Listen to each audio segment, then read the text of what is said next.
Assalamualaikum warahmatullahi wabarakatuh.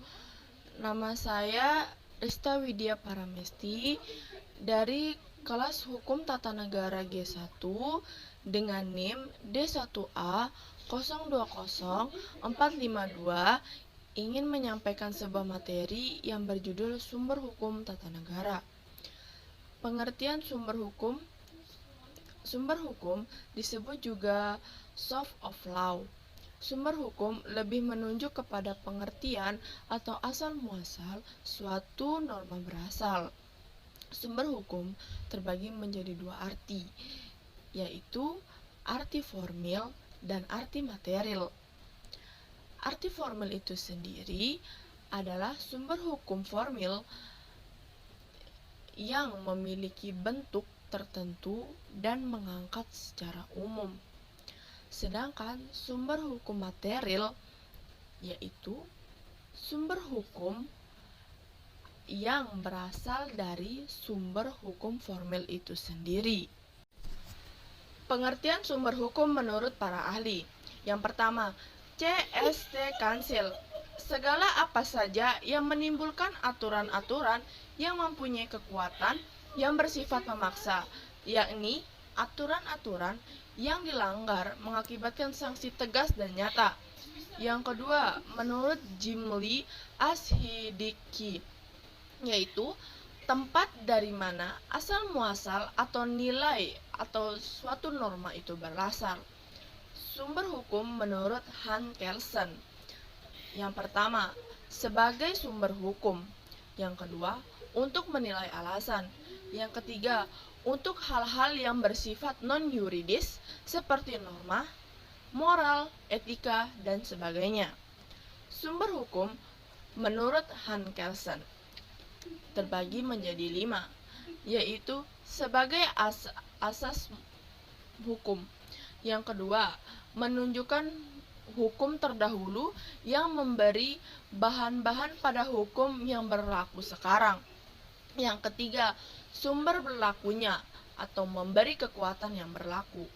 Yang keempat, sumber dari mana kita dapat mengenal hukum. Yang kelima, sumber yang menimbulkan adanya suatu hukum. Sekarang saya akan menjelaskan min-map sumber hukum. Sumber hukum terbagi menjadi 2, yaitu sumber hukum formil dan sumber hukum material. Sumber hukum formil terbagi menjadi 2, yaitu yang pertama Pancasila dan yang kedua batang tubuh Undang-Undang Dasar 1945. Sumber hukum material terbagi menjadi 5. Yang pertama yaitu undang-undang dan peraturan perundang-undangan tertulis. Yang kedua, konvensi. Yang ketiga, yurisprudensi. Yang keempat, hukum internasional tertentu. Yang kelima, doktrin ilmu HTN tertentu. Sumber hukum formil berdasarkan MPRS nomor 20 tahun 1966, yaitu ketetapan tersebut adalah sebuah ketetapan tentang memorandum DPR GR tanggal 9 Juni tahun 1966. Yang kedua, memorandum tersebut lahir sebagai konsep mengatasi keadaan hukum yang kacau balau pada perjalanan Orde Baru. Yang ketiga, isi memorandum tersebut ada 3 hal antara lain: sumber tertib, hukum Republik Indonesia, tata urut perundang-undangan, skema susunan kekuasaan negara Republik Indonesia. Yang terakhir, yang diterima hanya sumber tertib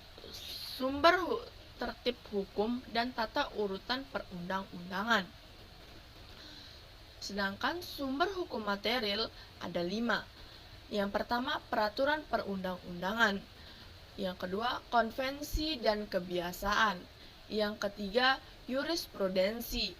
Yang keempat, hukum internasional tertentu. Yang kelima, doktrin.